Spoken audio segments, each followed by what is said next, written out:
Hello, this is DJ Ocean Spray. You're listening to WKNC 88.1 HD1 Raleigh, and this is another episode of the Stripdown. On today's episode, I have the artist behind Moonracer, a local band to the Triangle, and here for a few questions. So to start off with, what is your name and where are you from?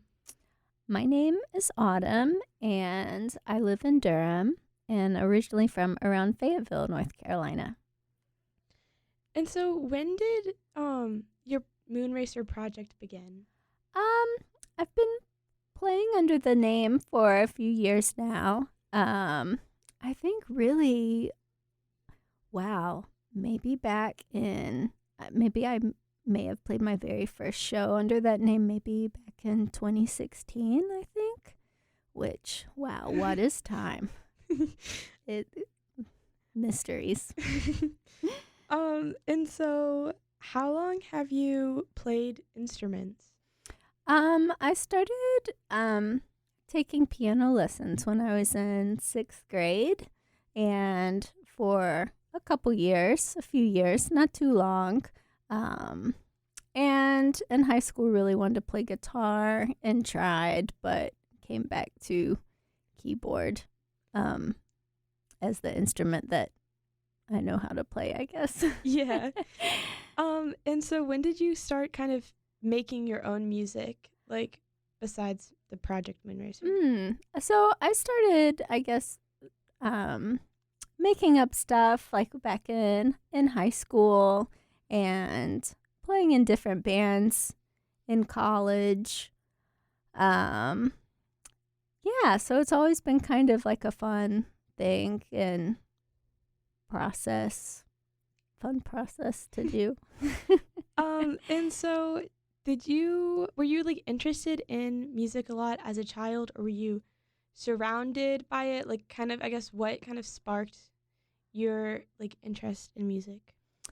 I guess I've always been into music. I think I got really interested in independent music and going beyond what was on the radio probably when I was in maybe 9th grade or so. I had been really into pop radio in middle school, but at the time when I was in like 9th grade, there was nothing I liked on the radio, so I started going elsewhere and I was checking out cassette tapes and CDs from the public library around Fayetteville. It was pre-internet times. Yeah, that's so awesome. And then really getting into, since I was playing piano, really getting into like Tori Amos, and that was kind of a gateway for me, I guess, to explore other things. And so what is the story behind the name Moonracer? Oh, great question. So are you familiar with like the holiday animation Rudolph the Red-Nosed Reindeer? Is like stop motion. Yes. Rankin Bass. And there's the Island of Misfit Toys in that movie where all the misfit toys live their lives, and the king of the Island of Misfit Toys is King Moonracer, and it's a flying lion, and that's where Moonracer comes from. Did you have a connection to that movie when you were a child or anything? Or I guess, like, why did you choose that reference? I do really like that movie, and I really like the music in that movie. Mm-hmm. And yeah, I did watch it as a child for sure. And it also resonates with me so much as an adult, I think. Love it. And so what prompted you to start making your own music? Well, I think I started playing and releasing music as Moonracer as kind of a more quiet project. I had been playing in kind of a loud rock band for a while, who I love a lot, The Love Language, and that was Oh my gosh. yeah. Oh, I didn't know that. I really love their music. Oh, great. Awesome. That's fantastic. Yeah, I was playing in The Love Language for a long time, and at the time I started Moonracer was kind of like another opportunity to explore I guess my own songs and like a quieter sort of vibe. Yeah. So kind of like the dichotomy of like it was so fun to be in a loud rock band with my friends, and then also like a different, like kind of a balance of then also playing some quieter introspective music by myself or with a smaller group of people too. So yeah. I guess fun. you kind of answered this a little bit, but have you, I guess, been a part of any music projects outside of Moonracer or The Love Language? Wow, not recently. I have, I guess, like pre-pandemic times, I feel like I was more involved in, yeah, wow, I'm totally blanking. I've been involved in like some, in playing in other bands and with friends and in different capacities, but not recently. Yeah. Yeah.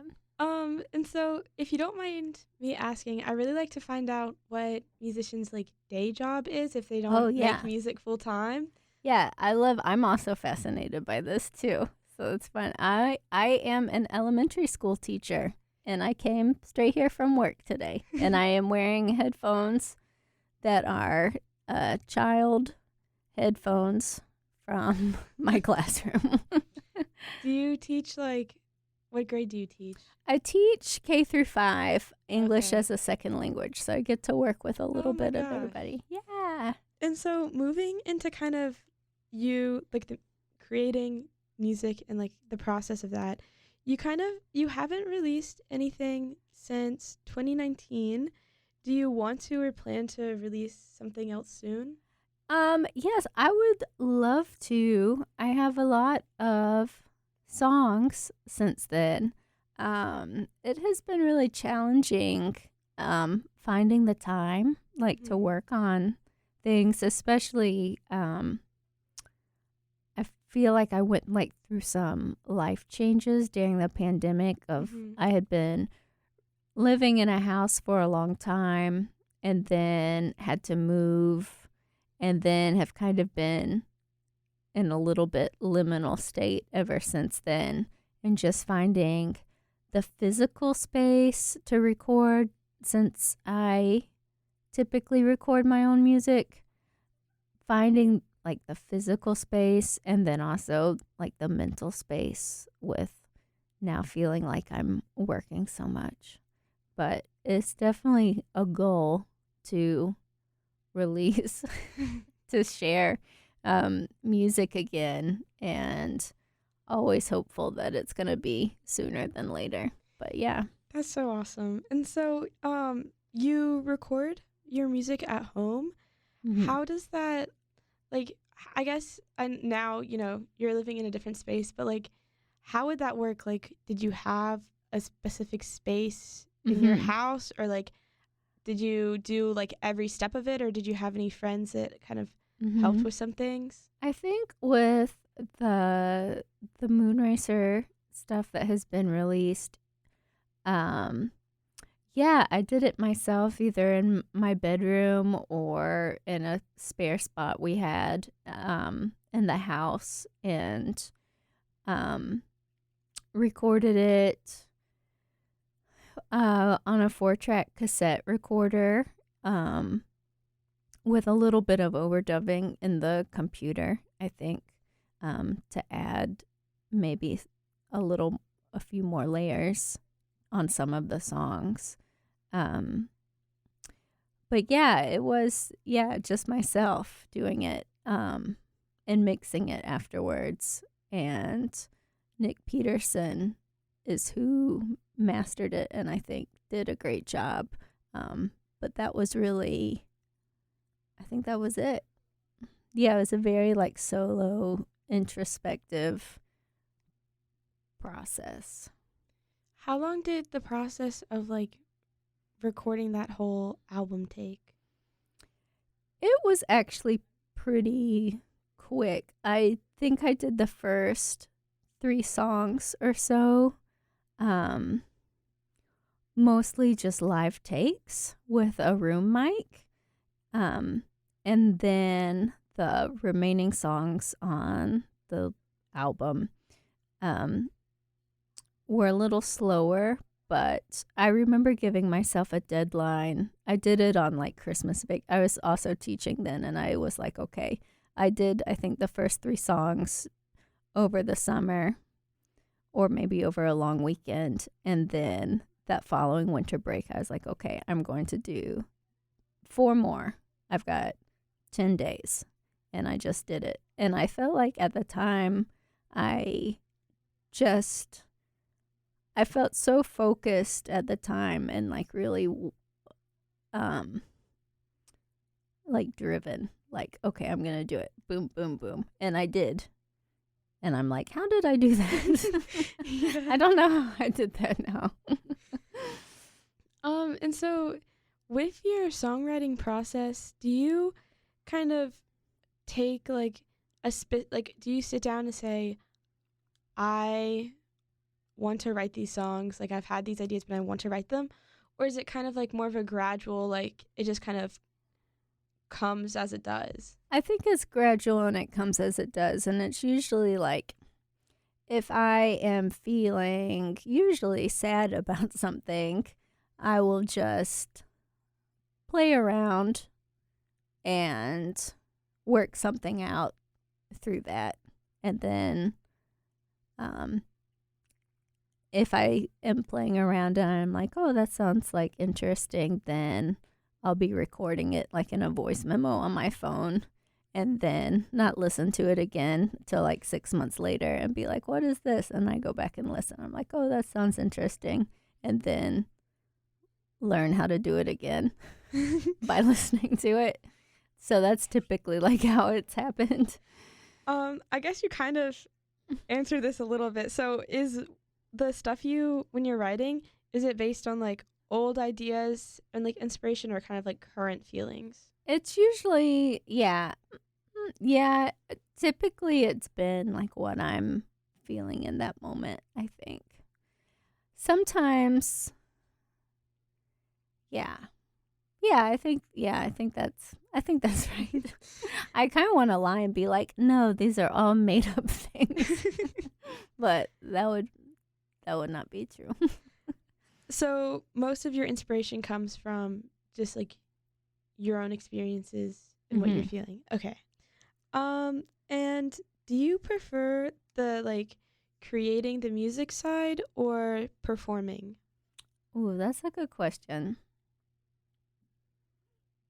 I like both. I think I like both. Both have pluses and minuses. Yeah. They can both feel good and they both can feel nerve-wracking. So both. And so do you generally create the instrumental parts of a song first or the lyrics?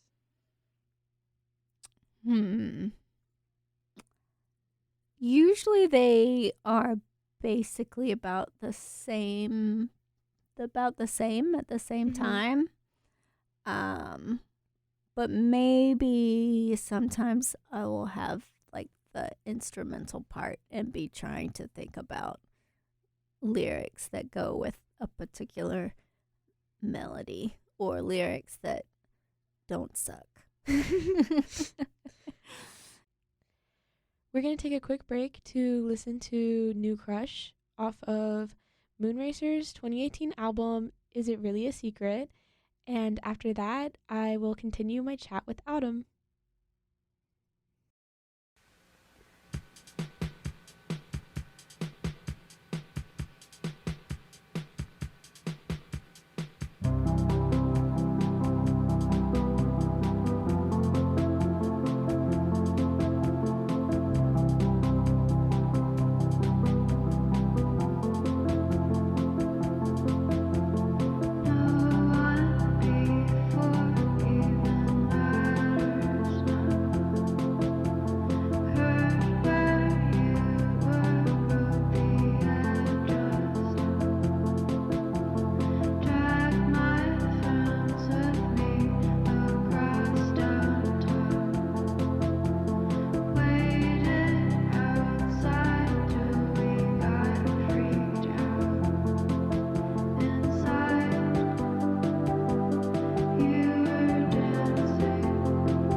And so when it comes to the music that you listen to, are there any particular genres or artists that you find you listen to frequently? I kind of like I like a lot of different things. So, yeah.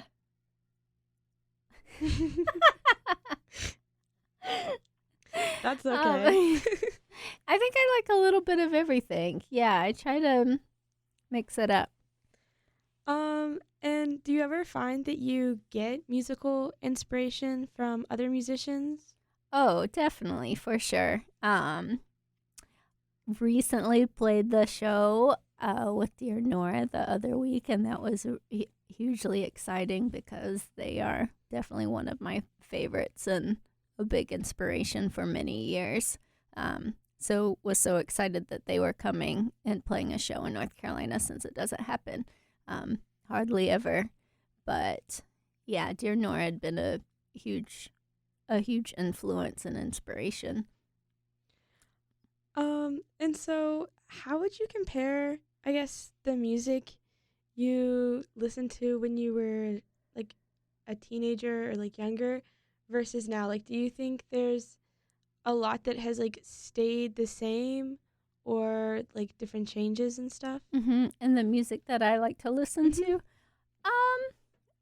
Wow, great question. I feel like there's definitely some influential and formative bands that from like my high school days that like I do still listen to and are still really that I stand behind. Yeah, I was listening in high school to a lot of like 1970s punk. Was really influential to me and my perspective. And yeah, perspective on music and art and culture. And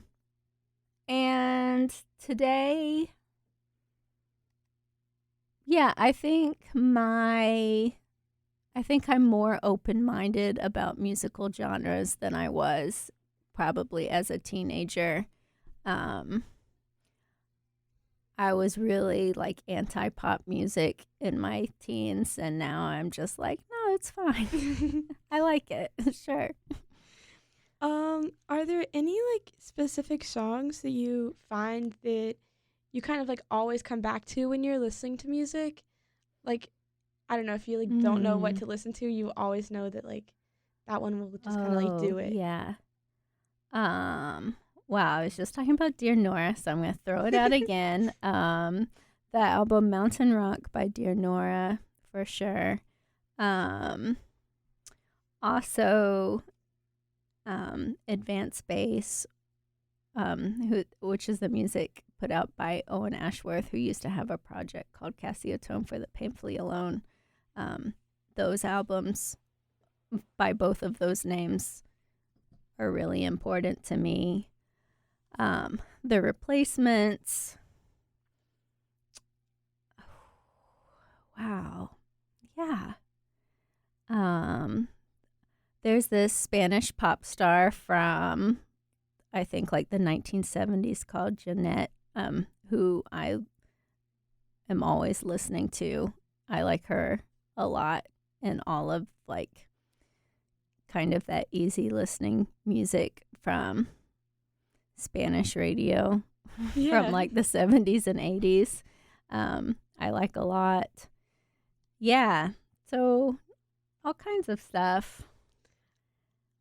And so when I saw you performing at Neptune's a few weeks ago, you did a few country covers, Oh yeah. and I really enjoyed that. I feel like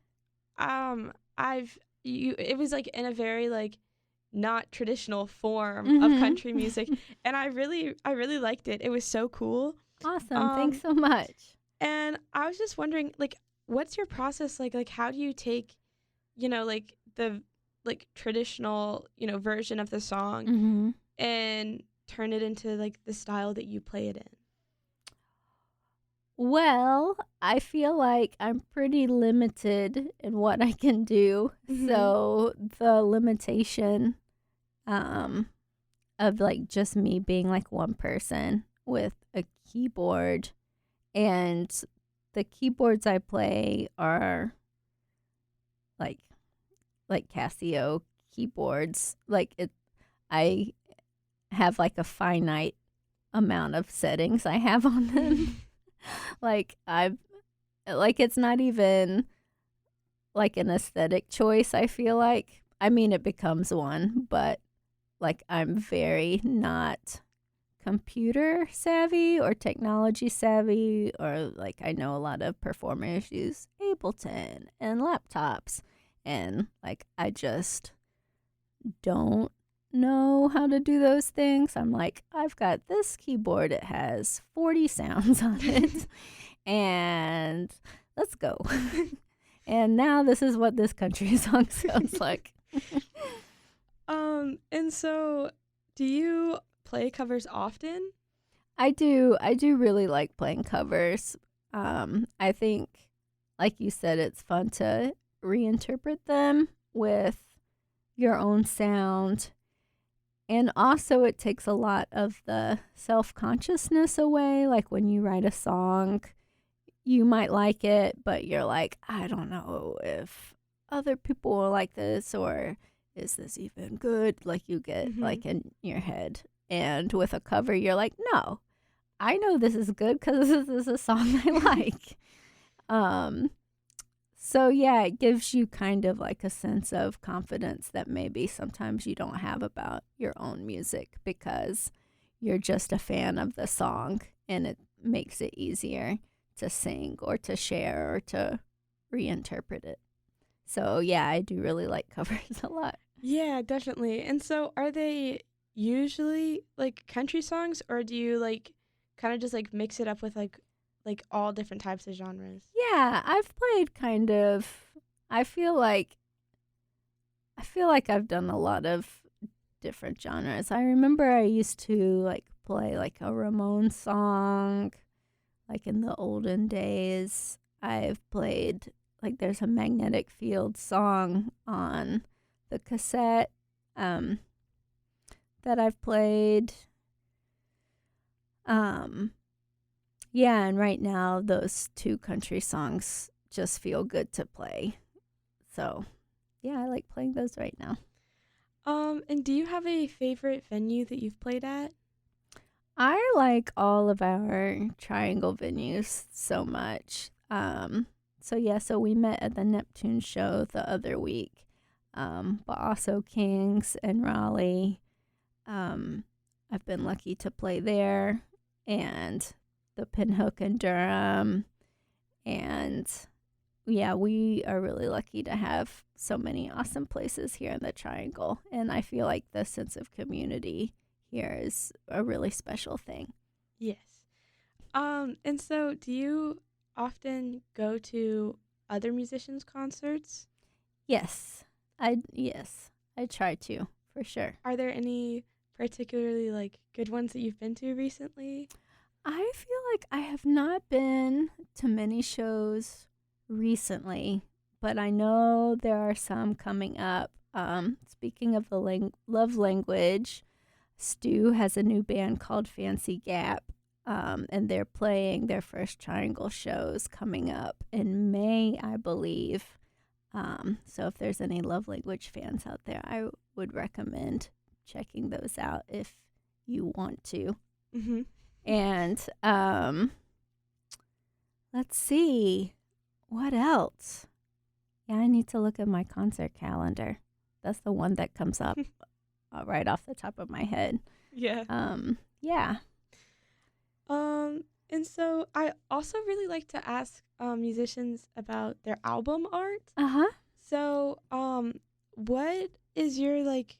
Where did your album art come from, and like, what is your, I guess, like thought process behind it? Oh, nice. So both the cassette tape and also the single that came out in 2019 are images that I drew myself. The single, which is that country cover of the Patti Loveless song, You Can Feel Bad If It Makes You Feel Better, is someone getting a post-breakup haircut. And the image for Is It Really a Secret is a little desert scene with a cactus and a scorpion. And I love Arizona and the desert, and I lived there for a few months after college, and I guess thinking about desert solitude is how the Project Moonracer felt, like an exploration of loneliness. And yeah, so that's that. And so within like the Moonracer project, do you ever plan on collaborating with other artists, or do you kind of plan to keep it as just, something that you create by yourself? Great question. I definitely do love playing with other people.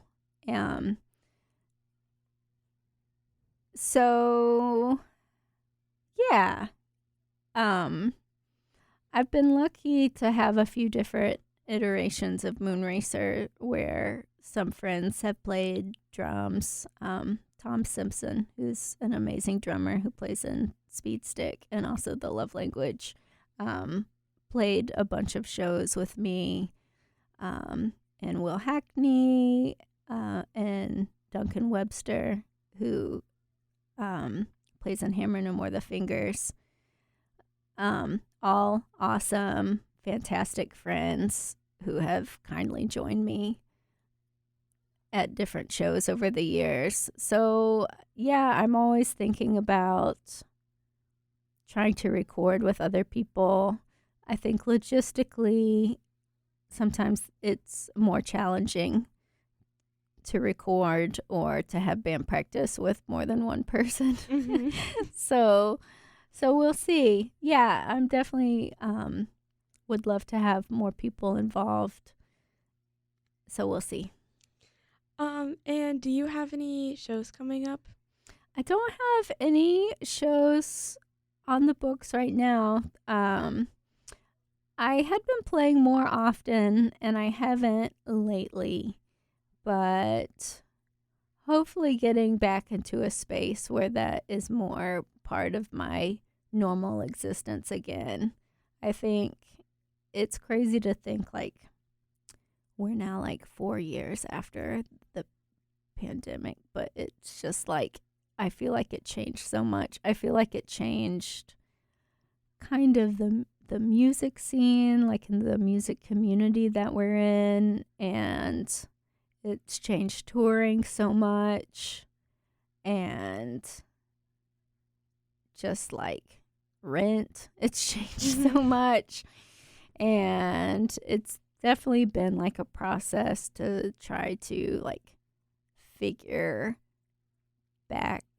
out how music is still a big part of me, but I have not been playing as many shows as I used to. Long story short, TLDR. But hoping to get back to that sense of being normal again. And where can the listeners find you on like Instagram, Bandcamp, Spotify? Cool. Yes, so all my music is on Bandcamp and Spotify and all of those streaming things too. And my Instagram is not Moonracer, but it's SEPT like September, OCT like October, NOV like November, because my name is Autumn, and that's my Instagram handle. Big shout out again to Autumn for coming into the station today and letting me ask her a few questions about Moonracer. I will be sending the listeners off with one more song, and it is Autumn's cover of You Can Feel Bad by Patti Loveless. This has been another episode of The Stripdown, and I'm DJ Ocean Spray, and you're listening to WKNC 88.1 FM HD1 Raleigh. Thank you so much for listening.